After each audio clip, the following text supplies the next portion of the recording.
Ẹ kú déédéé wòyí gbogbo ọmọ káàárọ̀ òjíire nílé lóko lẹ́yìn odi.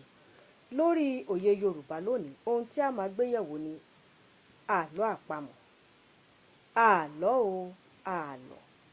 Wọ́n ní mú wá, mo mú wá o. Wọ́n ní dá padà, mà mọ bí mo ti mú mọ́. Kí ni o? Ẹ jẹ́ n tún sọ lẹ́ẹ̀kan sí, ká lè ronú sí i dáadáa. Wọ́n ní mú wá, mo mú wá. Wọ́n wá ní dá padà, wá mọ bí mo ti mú mọ́. Kí ni o? Irun orí ni, tàbí omi téèyàn bá bù nínú àmù àbí nínú odò. Bí n bá já ẹyọ kan nínú irun orí mi báyìí tí n bá mu dání, bẹ́ẹ̀ bá ní dá padà síbi mo ti mú, mọ̀ lè mọ bẹ̀ gangan mọ́. Mo kàn lè mọ̀ pé ní tòsí ibí yìí ni, láyìíká àyà yín, ṣùgbọ́n n lè mọ bí gangan tí mo ti fà tu mọ́.